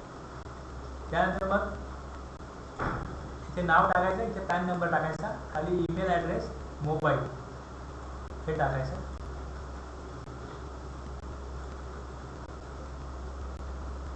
एक ईमेलला OTP जातो आणि दुसरा सेपरेट मोबाईलला जातो. दोन्ही OTP टाकले का इथे तुमचा पार्ट A कम्प्लीट होतो आणि पार्ट B मध्ये तुम्ही पार्ट A केल्याने काही फरक पडत नाही. पार्ट B जेव्हा तुम्ही करता तेव्हा त्याच्यामध्ये डॉक्युमेंट्स, फोटोग्राफ्स, बिझनेसची डेट वगैरे जी काय इन्फॉर्मेशन आहे ती, जो बिझनेसचा ॲड्रेस आहे त्याचं लाईट बिल आणि जर ओनर असेल त्या जागेचा जो सरका नंबर काढत असेल तर त्याचे ओनरशिप डॉक्युमेंट जे असतील ते, अदरवाईज जो ओनर आहे त्याचं परमिशन लेटर NOC हे डॉक्युमेंट तिथे टाकले का ते डिपार्टमेंटमध्ये व्हेरीफाय होतात आणि ते व्हेरीफाय झाल्यानंतरच GST नंबर त्याला अलोकेटर. आणि जर ते डॉक्युमेंट क्लिअर नसतील तर मग ते एक्स्ट्रा डॉक्युमेंट डिमांड करतात. आणि जर ते त्यांना सॅटिस्फाईड वाटले तर रजिस्ट्रेशन होतं. पण ए पार्ट पूर्ण केला आणि बी पार्ट मी पूर्ण नाही केला तर मग 15 दिवसामध्ये ही जे काही प्रोसिजर केली आहे ही एक्सपायर बरोबर आहे. त्यामुळे ए पार्ट तुम्ही करू शकता. ए पार्ट केला तुम्हाला बी पार्ट समोर दिसेल आणि ह्या सर्व जी काय इन्फॉर्मेशन आहे तुम्हाला हेल्पमध्ये मिळेल. आता कुठलंही सॉफ्टवेअर असतं ते कसं ऑपरेट करायचं हे जे मेकर असतात त्यांना माहिती असतं. पण त्याचं आपल्याला मॅन्युअल येतं. इव्हन टी व्हीचे मॅन्युअल येतं, मोबाईलचे मॅन्युअल येतं, तुम्ही कशा प्रकारे ऑपरेट करायची ती मशीन ते सॉफ्टवेअर. तसं या GST पोर्टलने तुम्हाला सगळ्या इथे स्टेप दिल्या की रजिस्ट्रेशन आहे तर कशा प्रकारे स्क्रीनशॉट येतील. अप्लाय फॉर रजिस्ट्रेशन बघा, composition, casual taxable person, ISD, non resident taxable person. ते ज्यावेळेस मी सिलेक्ट करतो जो ऑप्शन त्या ऑप्शनमध्ये मला सेलमध्ये रजिस्ट्रेशन वेगळं आहे, TDS करता वेगळं आहे, TCS करता वेगळं आहे, हे सगळे ऑप्शन येतात. जर मी दिलं इकडे नॉर्मल टॅक्स पेअर त्याचे व्हिडिओ पण आहेत, FAQ आहे, बरीच माहिती आहे. तुम्ही काढलं युजर मॅन्युअल. युजर मॅन्युअल काढल्यानंतर मला इथे पुढे जसं मी इथे क्लिक करेन सर्व्हिसेस, रजिस्ट्रेशन, न्यू रजिस्ट्रेशन, हे बघा इकडे जायचं आहे, इकडे क्लिक करायचं आहे. अशा प्रकारे येईल. इथे माहिती भरा, हा कॅप्चर टाका.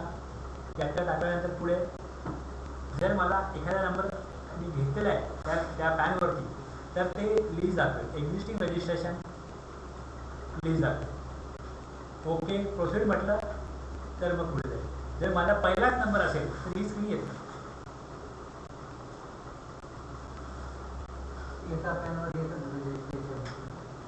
ही एवढी झाली ना एकाच पॅनवर.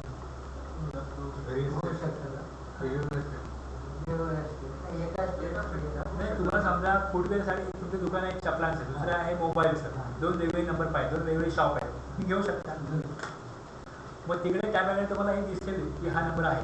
एक्झिस्टिंग रजिस्ट्रेशनची लिस्ट येईल, ते एक्झिस्टिंग रजिस्ट्रेशन आहे. आणि दुसरं तुम्हाला पाहिजे असेल तुम्ही प्रोसीड करा, मग दुसऱ्या करा तुम्ही डॉक्युमेंट टाकू शकता.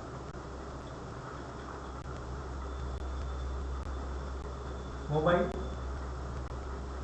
व्हेरीफाय, मोबाईल OTP टाकलं का पुढे जाऊन तुम्हाला you have successfully submitted part A of the registration process. You are temporary reference number TRN, हा टेम्पररी रेफरन्स नंबर जनरेट होतो आणि तो TRN मग टाकून इथे लॉग इन करायचं. ते लॉग इन केल्यानंतर OTP जाईल, तो टाकायचा परत OTP, अशा प्रकारे स्क्रीन दिसेल. आणि इथे ॲक्शनच्या खाली इथे तुम्हाला क्लिक केल्यानंतर तुम्हाला पुढची स्क्रीन ओपन होईल ती या प्रकारची असेल. Business detail, promoter, partner, authorise signatory, authorise representative, principal place of business. रूलमध्ये रूल दिलेले आहेत आणि जो त्याचा रूल फॉर्म प्रिस्क्राईब केला आहे त्या फॉर्ममध्ये ही सगळी माहिती. आता डॉक्युमेंट कुठे लागतील ते तुम्हाला इथे याच्यामध्ये तुम्हाला डॉक्युमेंटची पण लिस्ट मिळते की डॉक्युमेंट कुठे पाहिजे, पार्टनरशिपला कुठले पाहिजे, कंपनीला कुठले पाहिजे, ट्रस्ट आहे, कॉर्पोरेट सोसायटी आहे, ह्या सगळ्यांना जे डॉक्युमेंट लागतात यादी ते मिळते. मग डिपार्टमेंटचं काम काय, जे डॉक्युमेंट तिथे सबमिट केले प्रमोटर, पार्टनर किंवा कंपनी असल्या सगळं दिलेले आहे ते प्रॉपर आहेत की नाही हे सगळं व्हेरीफाय करणं. आणि मग त्याप्रमाणे त्यांना जर वाटलं की हे ओके आहे, ॲज पर नॉर्म्स आहेत तर त्याच्या जे अप्रुव्हल घेणं. आता इथे बघा ऑप्शन फॉर कंपोजिशन आहे. कंपोजिशनसाठी करायचं आहे का, कंपोजिशन कुठल्या प्रकारचं आहे, 3 ऑप्शन कंपोजिशनचे. मग या प्रकारे ऑप्शन येईल. आता IIT असेल तर बघा ऑप्शन आहे इनपुट सर्व्हिस डिस्ट्रीब्युटर. त्याच फॉर्ममध्ये त्या पुढे जाऊन हे एवढे ऑप्शन आहे. आता रिझर्वेशन घेतलेलं आहे ते 22(1) प्रमाणे ऑप्शन देईल इथे crossing the threshold. Otherwise interface apply केला म्हणून 24(1) प्रमाणे पुढे liability to pay as recipient of goods or services, reverse charge, transfer, succession of business, date of the proprietor, demerger, change in constitution of business, म्हणजे partnership of company झाली, merger, demerger, e commerce operator आहे, selling through e commerce operator, voluntary basis, ISD, supplies on behalf of other taxable person, SEZ unit, SEZ developer, other, हे एवढ्या प्रकारचे जे option जे आपण आता 22 किंवा 24 मध्ये बघितले, रजिस्ट्रेशन तुम्ही का घेताय याचा जे एक रिझन असेल ना ते त्याला पाहिजे, ते इथे द्यावं लागतं. जर तुम्हाला प्रॅक्टिकली बघायचं असेल तर तुम्ही पार्ट ए करा आणि पार्ट बी तुम्ही जर का करत नाही तर ते असंच पडून राहील, नंतर ते लॅप्स होऊन जाईल किंवा ते नंतर त्याचा काय उपयोग राहणार नाही. याच्यावरून पण हा नाही, तुम्हाला एक एक कसं झालं, हा एक एक टॅबला क्लिक केलं ना असं पुढच्या वरच्या का मग समाधान मिळतं एक वेगळं, याच्या आत काय दिसतं, याच्या आत काय दिसतं, याच्यात दिलेलं आहे पुढचे हे बघा ही सगळी माहिती इकडे दिलेली आहे खाली. हे सगळं तुम्ही बघायला पाहिजे, कोण आहे, कशा करता आहे, हे सगळं ही माहिती रजिस्ट्रेशन करताना ही सगळी माहिती समोर येते. तुम्ही त्या ते करून बघाल त्या प्रकारे TRN जनरेट करा आणि ते करून तुम्ही हे सगळं करून बघा, तुम्हाला लक्षात येईल काय ह्याच्यामध्ये काही रिस्क फॅक्टर काय नाही. पार्ट टू तुम्ही पूर्ण केला तर पुढे आपल्याला पाहिजे, अदरवाईज जाणारच नाही. पार्ट बी तुम्ही पार्ट बी मध्ये तुम्ही तुमचे खेळ करता तुम्हाला तो पार्ट बी करायला लागेल आणि मग तुम्ही त्या पार्ट बी मध्ये जो पार्ट बी मध्ये जो खेळ तो करा, करून बघा, काढून बघा काय असेल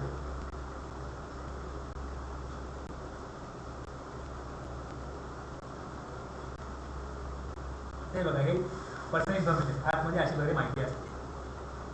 मग इथे अशा वगैरे तो मॅप दाखवतो, ह्या मॅपमधून मला तो ॲड्रेस द्यावाच लागतो, त्याप्रमाणे तो ॲड्रेस त्यामध्ये येतो. मॅपमध्ये ॲड्रेस दिसतो आपल्याला, हां तो घ्यावा लागतो, घ्यावा लागतो. आम्हाला ॲड्रेस लोकेट होत नाही बरेच वेळेस. आता तो ॲड्रेस लोकेट जेव्हा होतो ना ॲड्रेस, हे पहिले नव्हतं असं, हे आता आता मी एकाची अमेंडमेंट केली मागच्या आठवड्यामध्ये, एक आठवड्यापूर्वी तुम्हाला घ्यावं लागलं.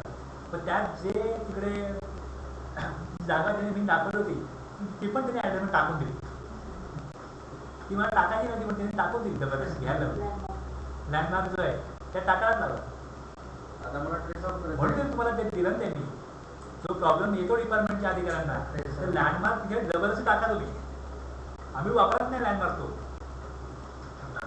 हां व्यापारी वापरत नाही, पण त्याला डिपार्टमेंट वापरायला लागेल तुला, कारण की आम्हाला ॲड्रेस मिळत नाही. खरंच भेटत हां ट्रेस आउट हां म्हणून त्यांनी तो तिथे ॲड्रेस कंपल्सरी ते घ्यायला लावलं, ते घ्यायला लागलं तिकडे.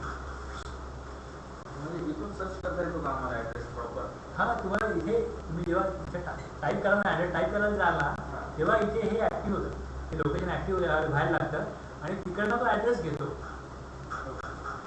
मी करून बघा. हां त्यामुळे जर मी दिलं इकडे की नियर शिवाजी स्टॅच्यू तर तो ते घेणार, तो ॲड्रेस नाही घुसणार नाही. म्हणजे आपण ॲड्रेसमध्ये 2-3 लँडमार्क असतात, त्यातला एक कुठलाही वापरत असतो, त्यांना तोच वापरू द्यायचा आहे, मग ते तिथे टाकावंच लागणार.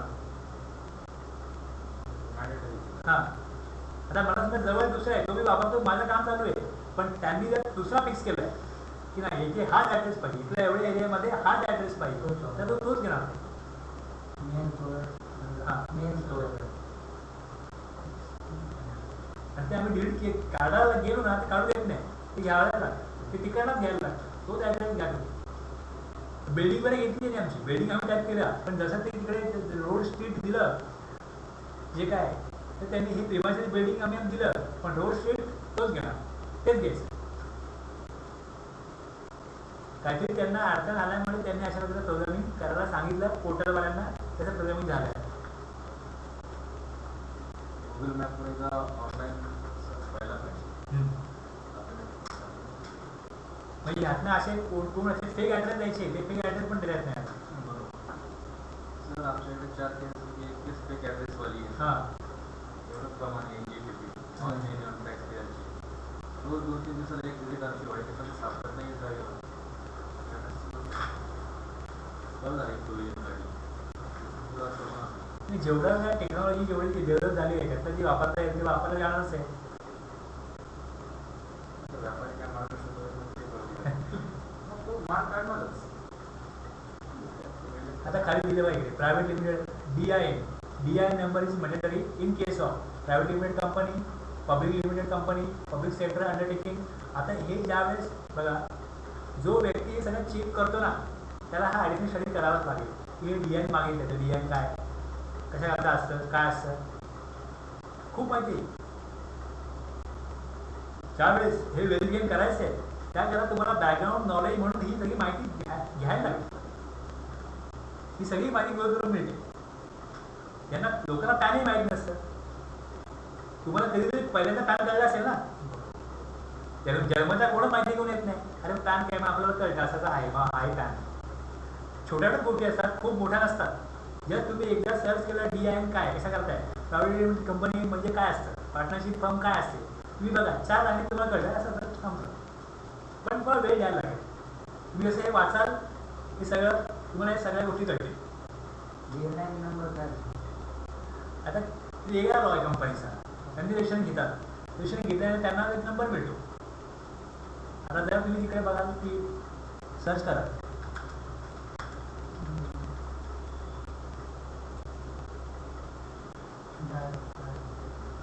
खूप डायरेक्टर आहे. मग ते डायरेक्टरला DIN दिला कारण की ऑथॉरिटी तो आहे ना, डायरेक्टर आहे कंपनीची ऑथॉरिटी, सगळी अधिकार डायरेक्टर आहे. मग कंपनी असेल ते DIN टाका तिकडे. नवीन काय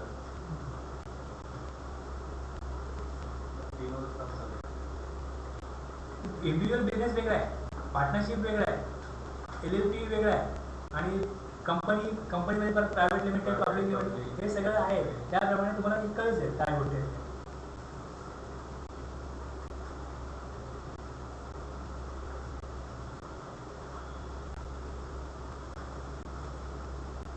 ओके, हे सगळे टॅब आहेत, हे तुम्ही बघा.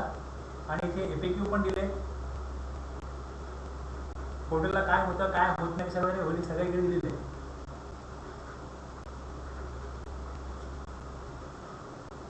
आता याच्यामध्ये समजा काय प्रॉब्लेम झाला की आमची एखादी माहितीशी होत नाही, आम्ही वाचतो तरी आम्हाला अडचण आली, आमची माहिती पूर्ण झाली का, मग आम्ही GST बोर्डाला फोन करतो की असं असं होत नाही तर काय प्रॉब्लेम आहे का. मग तिकडनं कळतं की हे होणार नाही, हे होईल. म्हणजे लॉमध्ये काय काय व्हायला पाहिजे, यांनी काय हेल्पलाईन दिलेली आहे, इकडे गाईडलाईन दिलेली आहे, हे सगळं बघितल्यानंतर तरी पण काय डिफिकल्टी असतील तर जो नंबर त्यांनी दिला आहे पोर्टलला त्याला कॉल करायचा. आयदर GST पोर्टलला टेक्निकल कॉल करतात, आणि त्यांच्या स्कोपमध्ये नसेल मग ते म्हणतात CBIचे लोक. फोनवर आपल्याला तो सांगतो GST अधिकारी आहात का तुम्ही टॅक्स पेअर, त्यांनी तो विचारतो. आणि म्हणजे अधिकाऱ्यांसाठी कदाचित वेगळी अजून काही हेल्पलाईन असतात. अधिकाऱ्यांसाठी ते रिक्वेस्ट जनरेट करावं चार्ज जेव्हा ट्रान्सफर होतो मला सांगण्याचा उद्देश काय, तुम्ही सिस्टीम समजून घ्या की तुम्हाला एक लॉ समजून घ्यायचा आहे. म्हणजे सेक्शन काय आहे, त्याचे रूल काय आहे, त्याचे नोटिफिकेशन काय आहे का, फॉर्म्स कुठले आहेत, हे सगळं दिलेलं आहे. अपार्ट फ्रॉम दिस ते कशा प्रकारे प्रोसिजर चालणार ऑनलाईन हे सगळं या हेल्पमध्ये दिलेलं आहे. कोणाला काय करायचं, कोणती साईट ही GST कॉमन पोर्टल आहे. आता मी हे कसं काढलं बघा,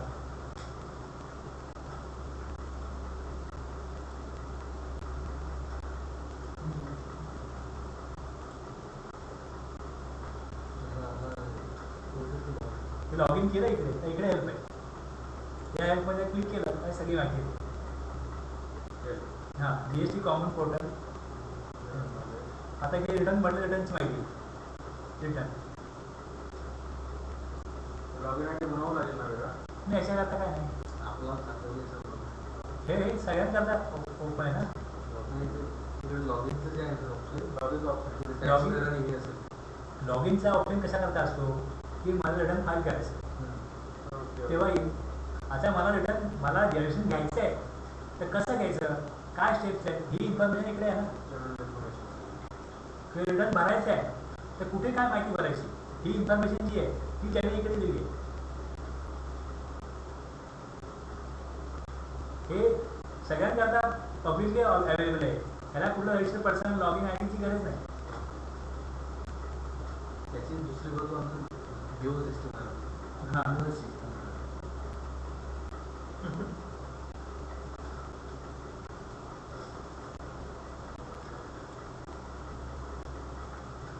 आता त्या प्रोसिजरप्रमाणे पूर्वी बनावं लागतात. हे असं करायचं आहे हे कुठे दिलं आहे, आयदर सेक्शनमध्ये किंवा रूलमध्ये.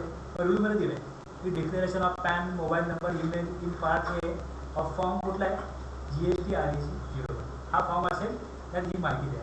मग रूल सबरूल 2 प्रमाणे validation, verification of PAN, mobile number, email हे होईल. जो इन्कम टॅक्स ऑथॉरिटी आहे ते तुमचा पॅन जो आहे तो व्हेरीफाय करतो आणि मोबाईल आणि ईमेलसाठी OTP. जर पॅनच चुकीचं आहे तो एरर दाखवतो की पॅन चुकीचं, म्हणजे जे त्यांनी प्रोग्रामिंग केलं आहे ते डेटाबेसवर ते कनेक्ट करून चेक करतात की हा पॅन बरोबर आहे का, त्यावर जे नाव दिलं आहे लिगल नेम ते मॅच होतं का डेटाबेसमध्ये. जर मॅच झालं तरच पुढची गोष्ट होईल. जर ते मॅच झालंच नाही मग ते त्यांनी इन्कम टॅक्सच्या ऑथॉरिटीशी कनेक्ट करून डेटाबेस व्हेरीफाय होतो तरच कळतं. तुम्ही तिथे तुमचं पॅन चुकीचं टाकून बघा, तुमचं नाव चुकीचं टाकून बघा, तुमच्या पॅनवर वेगळे नाव आहे, तुमचं स्पेलिंग चुकलं बघा, तुम्हाला हे दाखवतो की नाही पार्ट ए भरतानाच, कारण ते व्हेरिफिकेशन ते ऑनलाईन होतं. असं प्रोग्रामिंग आहे. Mobile number, email, OTP match झाला तर पुढे तुम्हाला TRN मिळेल. TRN कधी येईल, रूल सबरूल 3 प्रमाणे. पुढे submission of application in part B हे 8.4 प्रमाणे. मग आधार ऑथेंटिकेशन हे नंतर अमेंडमेंट करून आल्यामुळे ते 8.4A मध्ये आलं आहे आणि मग ई-अपॉइंटमेंट मिळते. आणि पुढे temporary reference number for educated person हा सबरूल 8.6 प्रमाणे. ॲडव्हान्स परीक्षा जेव्हा भरतील त्याच्याकरता हा सबरूल आहे. मग ज्या स्टेप ज्या होतात ते याप्रमाणे व्हायला पाहिजे हे या रूलमध्ये दिलेले आहे. मग एक एक रूल तुम्ही वाचा व्यवस्थित विद्यार्थ्यांनी. एवढी पर्सन अदर दॅन. आता हे जे आहे NRTP त्याला वेगळ्या सेक्शन आहे, त्याला वेगळा रूल आहे. दुसरं TDS TCS साठी वेगळा सेक्शन आहे, वेगळा रूल आहे. OIDL साठी वेगळा फॉर्म आहे. हा जो फॉर्म बघतोय आपण GST REG 01 हा कोणा करताय, त्याच्याकडे नाही आहे, ते अदर दॅनमध्ये.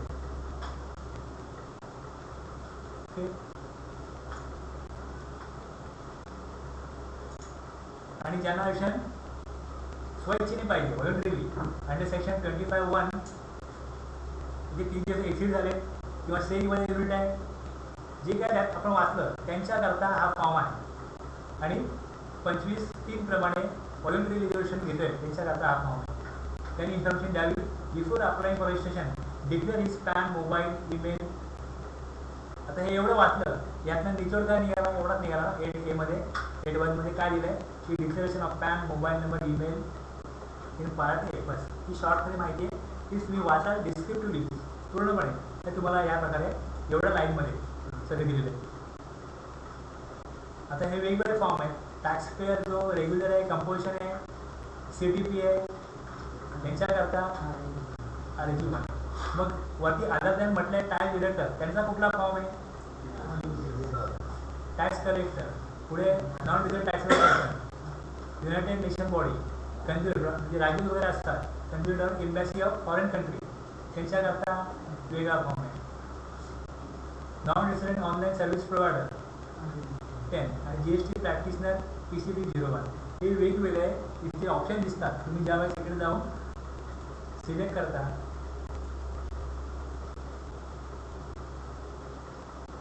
सर्व्हिसेसमध्ये रजिस्ट्रेशन, न्यू रजिस्ट्रेशन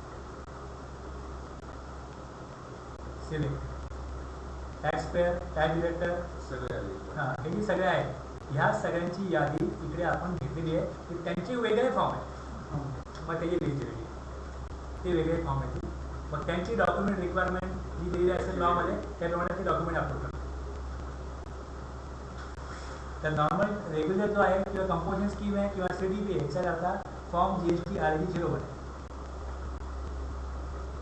या प्रकारे हे समोर येईल. 8.2 वरती शॉर्टमध्ये दिले आहे, खाली जे डिटेलमध्ये दिले आहे रूल बंद घेऊन.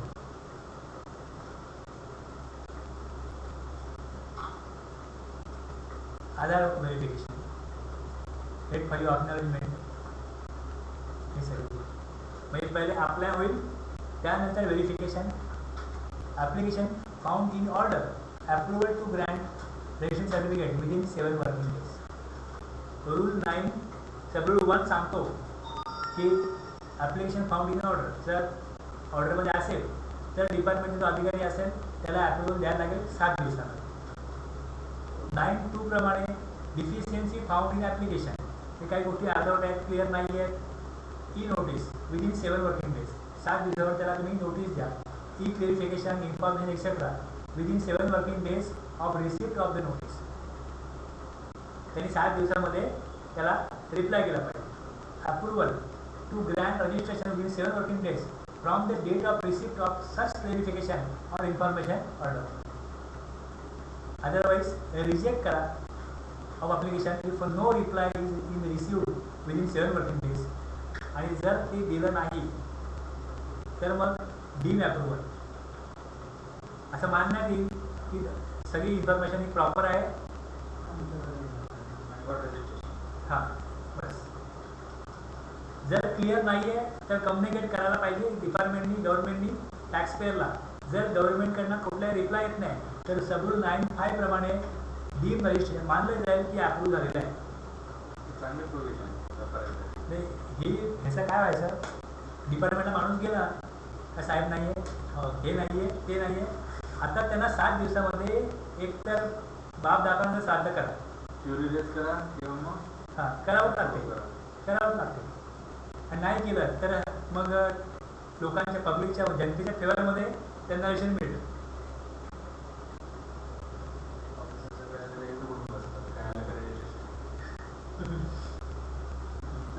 शेवटच्या दिवशी दुसरा ऑफिसनं पाठवली, ट्रान्सफर केली ती ड्यू अप्रूव्ह. आम्हाला कळाले नाही, चांगलं एकदम शेवटचे सेंड केले होते. आता मी लास्ट टाइम अमेंडमेंट दिलं होतं. अमेंडमेंटला 15 दिवस आहे. 15 दिवसामध्ये काहीच झालं नाही. 15व्या दिवशी ते झालं. म्हणजे त्यांनी काही केलंच नाही. जर आता असंच आहे, ॲड्रेस त्याचा चेंज झाला म्हणून ते ॲड्रेस चेंजचं त्यांनी अमेंडमेंटसाठी मला डॉक्युमेंट पाठवलं की डॉक्युमेंट घ्या आणि अमेंडमेंट करून द्या. सर्टिफिकेट आम्हाला तुम्ही त्याप्रमाणे बनवून द्या. हां पहिला ते चेक करतो. अमेंडमेंटसाठी 15 दिवस आहेत ना. हां 15व्या दिवशी जे 2 दिवस संपत होता त्या दिवशी ते आलं. म्हणजे समजा काही चेक लगेच शेवटचे शनी पाठवते म्हणजे ते 15 दिवस आणि प्लस मध्ये सुट्ट्या होत्या, शनिवार रविवार होते, करून मग जवळजवळ 20 दिवस गेले त्या माणसाला ते अमेंडमेंट मिळायला. त्यात पण सगळं याप्रमाणे शेड्यूल दिलं आहे. 9(1) काय करायचं, 9(2) काय करायचं, 9(3) काय, 9(4), 9(5) डी अप्रूव्ह. आणि रूल 10 प्रमाणे आता याच्यामध्ये बघा काय होतं की ते 30 दिवस दिलेत ना, 30 दिवस दिले. 10(1) प्रमाणे Grant of ration certificate on approval of application 15 digit GSTN मिळतो. स्टेट कोड, मग पॅन नंबर आणि पुढे मग 1Z6 किंवा असं काही येईल. ते कशा प्रमाणात शेवटची चार्जेस आता नाही, यामध्ये कसं आहे मी सांगतो. हे जे number of registration within state, पहिलं आहे तर 1 येतं, दुसऱ्याला 2 येतं. डिफॉल्ट डिजिट जे आहे ते Z आहे आणि check code to detect errors हे त्यांच्या इंटरनल प्रोग्रामिंग करताय. हे इकडे पण हे जे आहे हां हे Z येणार आणि हे 8 येईल किंवा अजून काय अक्षर येईल किंवा नंबर येईल काय बस. पण हे जे ह्याला अर्थ आहे number of registration within state, हे 1, 2, 3, 4 स्टेट पण दुसरा असेल पण 2 येतं.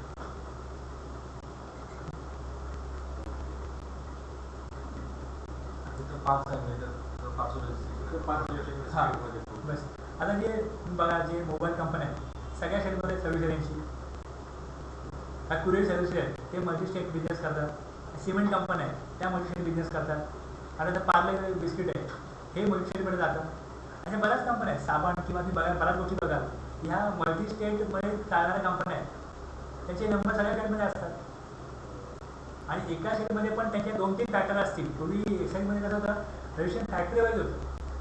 जर त्यांना फॅक्टरी वाईज रजिस्ट्रेशन पाहिजे असेल तर मग त्याप्रमाणे ते फॅक्टरी वाईज 1 2 3 4 5 वेगवेगळ्या फॅक्टरीचे वेगवेगळे नंबर घेतील. स्टेटवर दुसरा नंबर आला.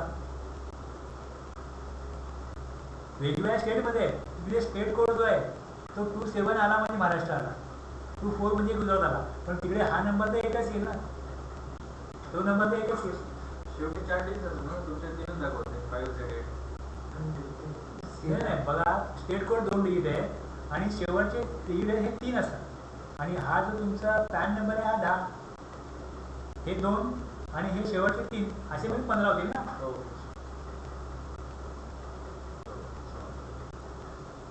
जर त्यांनी वेगवेगळ्या त्यांना एक्साइज प्रमाणे प्रत्येक फॅक्टरायझेशन पाहिजे असेल तर ते मग रजिस्ट्रेशन घेतील.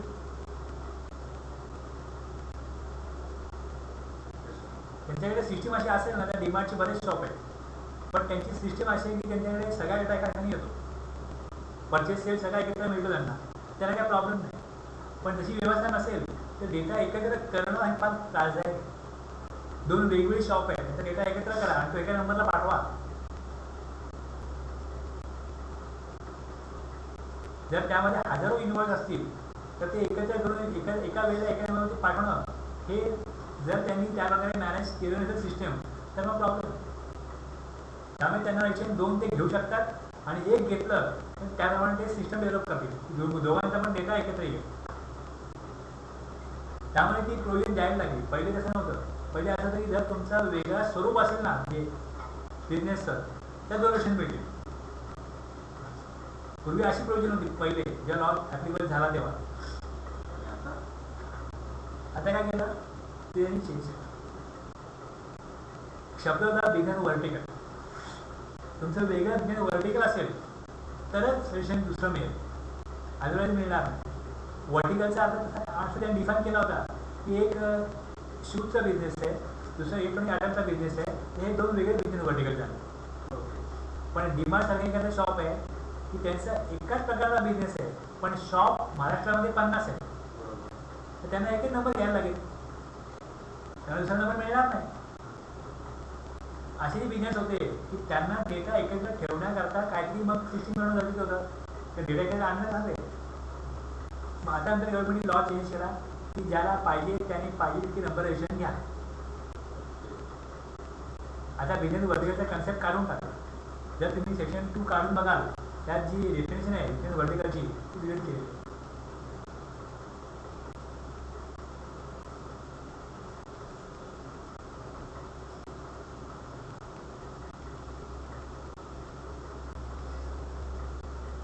आता बघा 2 ऑप्शन आहेत. एक रजिस्ट्रेशन त्याला ॲप्लिकेबल झालं तर 30 दिवसामध्ये रजिस्ट्रेशनसाठी ॲप्लिकेबल देईल किंवा देणार नाही, दोन्ही होईल.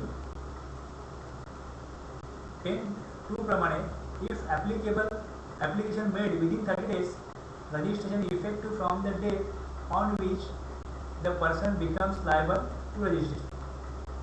ऑप्शन दिला थ्रेशोल्ड लिमिट एक्सीड झालं. कधी एक्सीड झालं? सपोज 1 जुलै, तर 31 जुलैपर्यंत 30 दिवस होतात. विदिन 30 days त्यांनी ॲप्लिकेशन दिलं.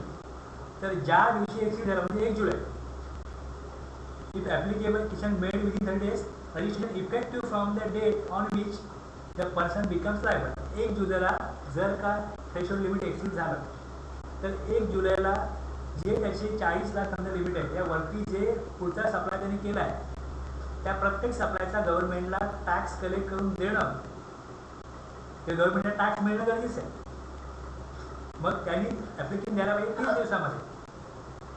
सपोज 20 दिवस झाले आणि त्यांनी 20व्या दिवशी ॲप्लिकेशन दिलं किंवा अगदी 30व्या दिवशी ॲप्लिकेशन दिलं आणि त्याला पुढचे 7 दिवस आहेत ना, त्याला ॲप्रूव्ह झालं, मध्ये सुट्ट्या वगैरे आल्या, 1 जुलैला लायबल झाला, त्यांनी 30 जुलैला ॲप्लिकेशन दिलं, त्याला ॲप्रुव्हल मिळालं 10 ऑगस्ट.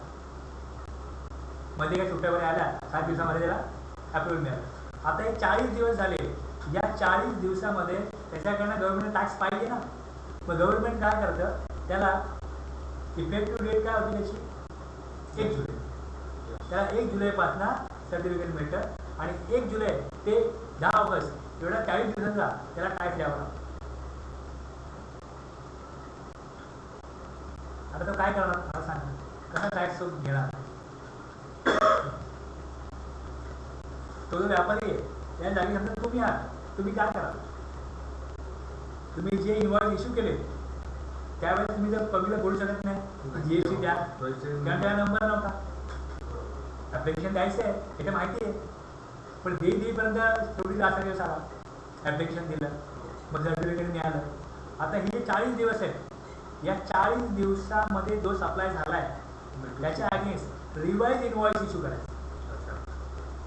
आता इन्व्हॉइसचा वेगळा सेक्शन आहे, त्यात ती प्रोव्हिजन आहे. रिवाइज इन्व्हॉइस इश्यू करा आणि त्यामध्ये ओरिजिनली तुम्ही काय इन्व्हॉइस नंबर टाकला होता तो टाका, त्याच्यामध्ये काय सप्लाय केलं तर टाका आणि त्याच्यावरती टॅक्स कलेक्ट करा.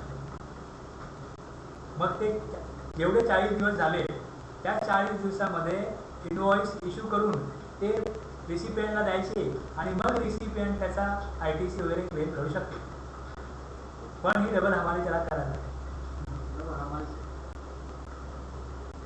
आणि मग सांगायला लागेल की माझा नंबरला ॲप्लिकेशन दिलेला आहे, नंबर येईल, ही अमाऊंट प्लस टॅक्स मी तुमच्याकडनं घेणार आहे. आता हे टेम्पररी दिलं आहे, दिवशी नंबर आला का तुम्हाला मी रिवाइज इन्व्हॉइस देईन, ही अमाऊंट प्लस टॅक्स.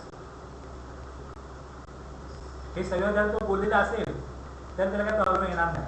बोलला नसेल तर मग ते पहिले तुम्ही बोलले नाही, आम्ही तुम्हाला काय देणार नाही GST वेगळा. जे आपण ठरलं एवढी अमाऊंट द्यायची, तुम्ही अमाऊंट दिली, विषय संपला. दुसरा ऑप्शन हे 30 दिवस निघून गेले. If application not made within 30 days, registration effective from the date of grant of registration. निघून गेले दिवस, registration effective from the date of grant of registration. 30 दिवस निघून गेले, मग ज्या दिवशी अप्रूव्ह होईल त्या डेटपासून त्या रजिस्ट्रेशन. आता हे सगळ्या जे काय ऑप्शन आहे त्याप्रमाणे काम नाही केलं ते सेक्शन 122 आहे. ते तुम्ही बघा तिकडे जाऊन.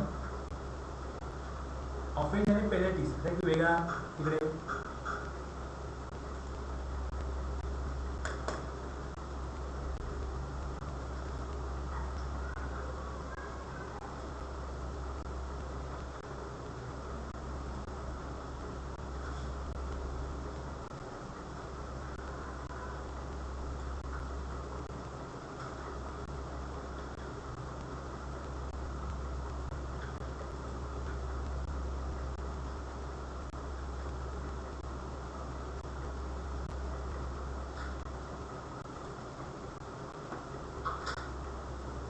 एखादा ऑब्लिगेशन एखाद्यावर दिलेलं आहे आणि ते त्यांनी पाळावं आणि ते प्रामाणिकपणे पाळेल अशी अपेक्षा गव्हर्नमेंट करू शकत नाही.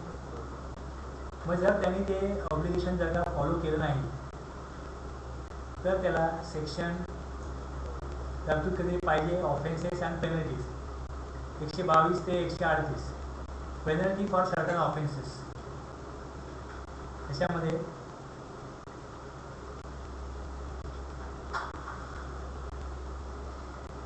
is liable to be registered under this act but fails to obtain registration. हे लागू होतं. इनवॉइस प्रॉपर बनवायला पाहिजे. सप्लाईज एनी गुड्स और service both without issue of any invoice. हे कुठेही जे जिकडे सांगितलं आहे की अशा प्रकारे काम करा, त्या प्रकारे काम जर होत नसेल तर मग तुझ्याकडनं मिस्टेक झाली आणि ऑब्जेक्शन फॉलो नाही केलं तर त्याला वेगळी पेनल्टी लावली जाते. त्यामुळे त्या देशाने वेळेत घेतलं नाही तर त्या कारणात ती रिकव्हरी केली आहे की तुम्ही 30 दिवसाच्या पुढे पेशंटसाठी ॲप्लिकेशन घेतलं आणि तुम्हाला आम्ही त्या डेटला काय दिलं, पेशंट दिलं. आता त्या 40 दिवसाला टॅक्स द्या आणि पेशंट केलं नाही म्हणून पेनल्टीज द्या. मग तो सेक्शन आहे पुढचा सेक्शन 73-74 की चुकून झालं डिमांड अँड रिकव्हरी, मग त्याची रिकव्हरी काढली, मग त्याला इथे सगळे पेनल्टी लागू होतील.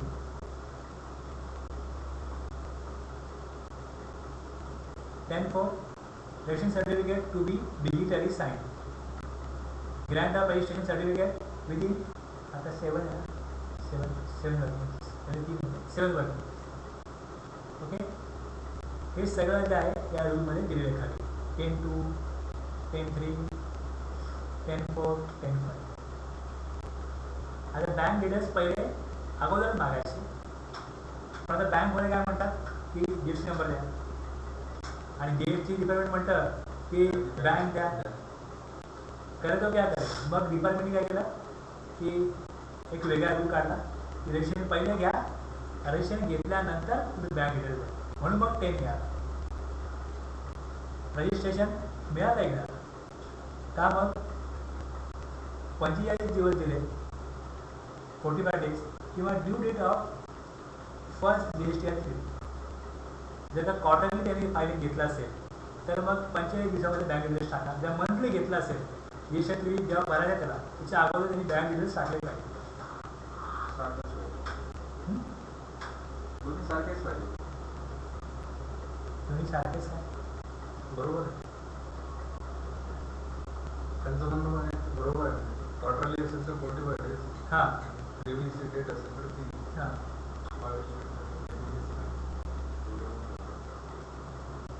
आता याप्रमाणे ते आपण ग्राफिकमध्ये दाखवलं आहे की log in on GST portal, fill up part A, pan, mobile, email, मग OTP ईमेल व्हेरीफाय होईल. मग फॉर्म GST 02 आहे. You will get the application reference number via mobile email. Access and fill in the part B using the received number. Upload the required document as per business type. जो business type आहे partnership किंवा त्या partnership Beed असतं. Company असेल, memorandum association document जे असेल ते त्यांना अपलोड करावं लागतं. GST officer start verifying application 7 working days.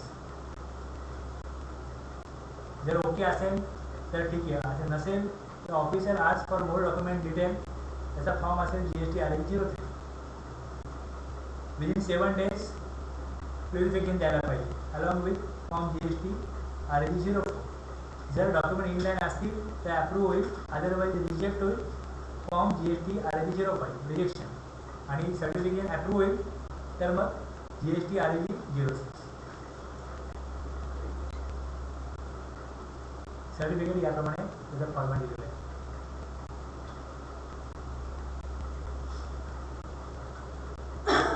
Rule 8, rule 9, rule 10, rule 10A आणि आधार ऑथेंटिकेशन रूल 10B. या प्रकारे 25(1) प्रमाणे स्टेप फॉलो करा. 25(1) केव्हा ॲप्लिकेबल होईल, जेव्हा 22 किंवा 24 मध्ये रजिस्ट्रेशन घ्यायचं आहे विदिन 30 डेज, त्यावेळेस रूल 8, 9, 10, 10, 1, 10A, 10B हे एवढे ॲप्लिकेबल होते.